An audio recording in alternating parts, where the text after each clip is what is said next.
माघ पौर्णिमेच्या दिवशी करा हे प्रभावी 5 उपाय. 7 पिढ्याचा पितृदोष दूर होईल, घराची भरभराट होईल, अखंड लक्ष्मी तुमच्या घरी राहील. श्री गणेशाय नमः. वक्रतुंड महाकाय सूर्यकोटी समप्रभ निर्विघ्नं कुर्मे देव सर्व कार्येषु सर्वदा. नमस्कार मित्रांनो, श्री स्वामी समर्थ. आज आपण ज्या दिवसाबद्दल बोलणार आहोत तो दिवस हा काही साधा दिवस नाही, तर अत्यंत महत्त्वाचा हा दिवस आहे.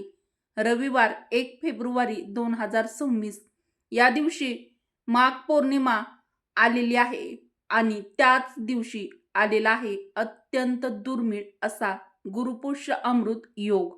हा योग वर्षातून वारंवार येत नाही आणि जेव्हा माघ पौर्णिमा, गुरु कृपा आणि पितृतत्व एकत्र येतात तेव्हा भाग्य, कर्म आणि पूर्वजांचा आशीर्वाद एकाच वेळी जागृत होतो. म्हणून हा व्हिडिओ फक्त ऐकण्यासाठी नाही, तर मनापासून समजून घेण्यासाठी आहे. त्यामुळे नक्की बघा, स्किप करू नका. माघ पौर्णिमेचं महत्त्व. माघ महिना म्हटलं की देव, ऋषी, पितर तिन्ही तत्व अत्यंत जवळ येतात. पौर्णिमेला चंद्र पूर्ण असतो आणि चंद्राचा थेट संबंध मन, स्मृती आणि पूर्वजांच्या आशीर्वादाशी असतो. म्हणूनच शास्त्रात सांगितलं आहे, माघ पौर्णिमेला केलेलं एक छोटंसं पुण्य शेकडो जन्माचं पाप कमी करू शकतं. मित्रांनो, गुरुपुष्य अमृत योग म्हणजे नेमकं काय?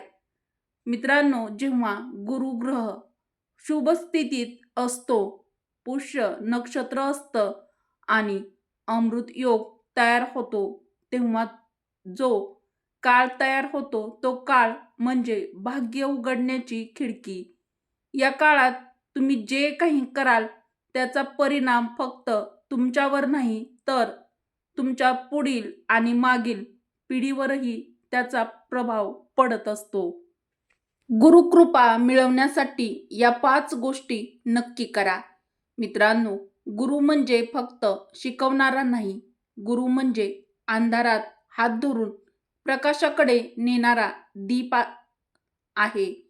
आपण काय आहोत हे कदाचित आपल्याला माहीत नसतं, पण आपण काय होऊ शकतो हे आपल्या गुरूंना माहीत असतं. गुरु आपल्याला फक्त ज्ञान देत नाहीत, तर संयम शिकवतात, चांगले संस्कार शिकवतात, चांगल्या विचारांची शिकवण रूपी शिदोरी जी आपल्याला आयुष्याच्या शाळेमध्ये पुरेल अशी शिकवण आपल्याला गुरु देतात आणि चुकांमधून उठायला शिकवतात. आज आपण जे काही आहोत त्यामागे कुठेतरी एका गुरुचा हात असतो आणि म्हणूनच शास्त्रात म्हटलं आहे, गुरुर ब्रह्मा गुरुर विष्णू गुरुर्देव महेश्वरा, गुरु साक्षात परब्रह्म. मित्रांनो, तुमच्याही आयुष्यात जर एखादा गुरु असेल तर त्यांना आज मनापासून नमन करा. गुरुचं स्मरण करून सकाळी उठून मनातल्या मनात म्हणा, माझ्या आयुष्यातील सर्व गुरूंना माझे नमन. 2. या दिवशी पिवळ्या वस्तूंचं दान हे गुरुपुष्य अमृत योगामध्ये आवर्जून नक्की करावे. यामध्ये पिवळ्या डाळी, हळद, पिवळं वस्त्र हे गुरुग्रह शांत करतं. 3. या दिवशी आवर्जून गुरुमंत्र किंवा विष्णू मंत्र म्हणा. ओम गुरुवे नमः किंवा ओम नमो नारायणा 11 वेळा जप करा. 4. आजच्या दिवशी या 3 गोष्टी टाळा. कुणाशीही वाद करणे, भांडण करणे, कलह करणे टाळा. चुकूनही कोणाला अपशब्द वापरणे टाळावे. दुसऱ्याची खिल्ली उडवणे, दुसऱ्याची निंदा करणे आणि दुसऱ्याचा उपहास करणे टाळा. 5. पौर्णिमेच्या दिवशी ही गोष्ट झोपण्यापूर्वी आवर्जून नक्की करा. झोपण्याआधीची गुप्त कृती नक्की करा. अगदी शांतपणे आपले डोळे अलगद बंद करा आणि आपल्या इष्टदेवतेचे म्हणजे ज्या देवाचे तुम्ही मनापासून भक्ती करत आहात त्यांची मनापासून त्यांचे नाव घेऊन शांतपणे मनामध्ये मंत्र जप करा आणि तुमचे अलगद डोळे बंद करून मनातल्या मनात म्हणा, जर माझ्याकडून कोणतीही चूक हे परमेश्वरा झाली असेल तर मला माफ करा, क्षमा करा.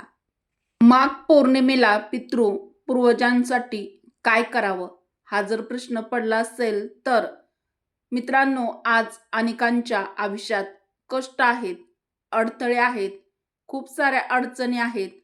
कष्ट करूनही कष्टाचं फळ मिळत नाही. जीवनामध्ये खूप कष्ट करून, खूप तुम्ही प्रयत्न देखील करून तुम्हाला यश मिळतच नसेल, तर यामागचं एक मोठं कारण म्हणजे आपले पितर म्हणजेच आपले पूर्वज. आपले पूर्वज असंतुष्ट असणं, आपले पूर्वज आपल्यावरती नाराज आहेत हे ओळखा. मित्रांनो, माघ पौर्णिमेला पितर अत्यंत जवळ येतात आणि एका छोट्याशा कृतीनेही ते अत्यंत प्रसन्न होतात आणि आपल्याला शुभ आशीर्वाद देखील देतात. त्यामुळे आपल्या जीवनातील सर्व दुःख, कष्ट, अडचणी, दारिद्र्य दूर होईल यासाठी आपण पितरांसाठी खास उपाय करणार आहोत. जर तुम्ही हे उपाय पौर्णिमेच्या दिवशी आवर्जून जर केले तर तुमचे पितर तुमच्यावरती प्रसन्न होऊन तुम्हाला शुभ आशीर्वाद नक्कीच देतील. आजच्या व्हिडिओमध्ये मी तुम्हाला पितरांसाठी खास पौर्णिमेच्या दिवशी करावयाचे अत्यंत प्रभावी 5 उपाय सांगणार आहे. त्याआधी तुम्ही व्हिडिओला एक लाईक अवश्य करा व आपल्या मराठी रोहिणी किचन चॅनलला सबस्क्राईब देखील जरूर करा व कमेंट बॉक्समध्ये श्री स्वामी समर्थ किंवा जय माता लक्ष्मी नक्की टाईप करा. मित्रांनो, पितृ म्हणजेच आपले पूर्वज संतुष्ट होण्यासाठी हे 5 सोपे उपाय. पौर्णिमेच्या दिवशी एक स्वच्छ तांब्या घेऊन त्यामध्ये पाणी घ्या.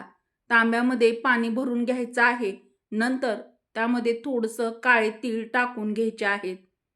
सूर्याकडे तोंड करून अर्पण करा. सूर्यदेवांना अर्घ द्यायचा आहे आणि मनामध्ये देवाप्रती पूर्ण श्रद्धेने सूर्यदेवांना म्हणायचं आहे, माझ्या सर्व पितरांना हे अर्पण हो. नंबर 2, आपल्या हिंदू धर्मामध्ये गायीला अनन्यसाधारण असं महत्त्वाचं स्थान आहे. गायीमध्ये 33 कोटी देव वास करतात अशी आपली श्रद्धा आहे. त्यामुळे माघ पौर्णिमेच्या दिवशी गायीला अन्न देणे हे खूप शुभ फळ देणारं मानलं जातं. गाय ही पितृतत्वाचं प्रतीक आहे. त्यामुळे गायीला भाकरी देणं, चारा देणं, गूळ दिल्यास पितृदोष शांत होतो. आपल्या पितरांचा आशीर्वाद आपल्याला प्राप्त होतो आणि आपले पितर म्हणजेच पूर्वज आपल्याला कृपा आशीर्वाद किंवा शुभ आशीर्वाद नक्कीच देऊन ते संतुष्ट होतात. उपाय नंबर 3, पितरांसाठी दिवा. पौर्णिमेचा दिवस हा चंद्र पूर्ण शक्तीत असतो असा दिवस आहे. चंद्राचा थेट संबंध मन, स्मृती आणि पूर्वजांच्या आठवणीशी मानला जातो. म्हणूनच पौर्णिमेला पितरांचं तत्व सामान्य दिवसांपेक्षा अधिक जवळ येतं असं आपलं हिंदू धर्मशास्त्र सांगतं. दिवा म्हणजे काय दर्शवतं? दिवा म्हणजे प्रकाश, जागरूकता आणि आपल्या पूर्वजांचं स्मरण.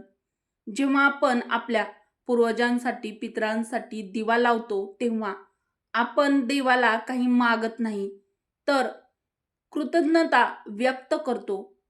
तुमच्यामुळेच आज आम्ही इथे आहोत, तुमच्यामुळेच आमचं जे काही आहे ते तुमच्याच आशीर्वादाने आहे. हा भावच आपल्या पितरांना, पूर्वजांना सर्वात जास्त समाधान देत असतो.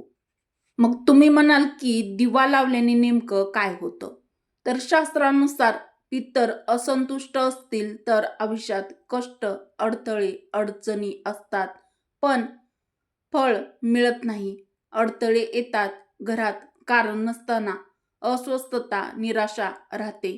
पण जर तुम्ही पौर्णिमेला मनापासून पितरांसाठी लावलेला एक दिवा पितर तत्व शांत करतो आणि अडलेली कृपा पुन्हा प्रवाहित होते, म्हणजेच आपल्या पूर्वजांचा आशीर्वाद लाभतो. दिवा कसा लावावा? संध्याकाळी सूर्यास्तानंतर पितरांच्या नावाने दिवा लावावा. तुपाचा किंवा तेलाचा दिवा लावू शकता. देवघरात किंवा घराबाहेर मनात फक्त एवढंच म्हणा, माझ्या सर्व पितरांसाठी हा दिवा कोणताही मोठा विधी नाही, कोणताही मोठा खर्च नाही, भाव मात्र खरा हवा. पितरांना काही नको असतं, त्यांना फक्त आपली आठवण आणि कृतज्ञतेचा एक दिवा हवा असतो. संध्याकाळी घराबाहेर किंवा देवघरामध्ये एक साधा दिवा आपल्या पितरांसाठी, आपल्या पूर्वजांसाठी पौर्णिमेच्या दिवशी नक्की लावा. पुढील उपाय. या दिवशी तुमच्या ऐपतीनुसार कितीही अन्नदान जमलं तर नक्की करा. गरीब, वृद्ध, एखाद्या गरजू व्यक्तीला भोजन किंवा धान्य नक्की द्या. 5. मनापासून कृतज्ञता. फक्त एवढंच म्हणा, तुमच्यामुळेच मी आज इथे आहे. माघ पौर्णिमेला या दिवशी या चुका आवर्जून टाळा. पूर्वजाविषयी वाईट बोलणं, आज अन्न वाया घालवणं टाळा. कोणाला उपाशी आपल्या घरातून पाठवणं टाळा.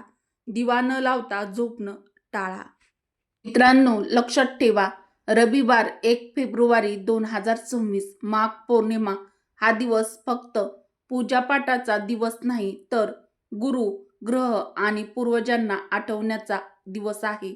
आज जर तुम्ही गुरूंचा आदर केला आणि पूर्वजांसाठी, आपल्या पितरांसाठी मनापासून एक दिवा लावला, तर त्यांची कृपा कधी ना कधी आपल्या आयुष्यात ही नक्कीच उतरते आणि त्यांचे कृपा आशीर्वाद हे आपल्या आयुष्यात लाभतातच.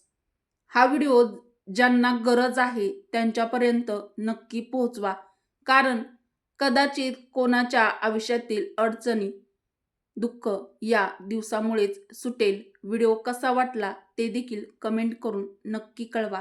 व्हिडिओला एक लाईक अवश्य करा व आपल्या मराठी रोहिणी किचन चॅनलला सबस्क्राईब देखील जरूर करा.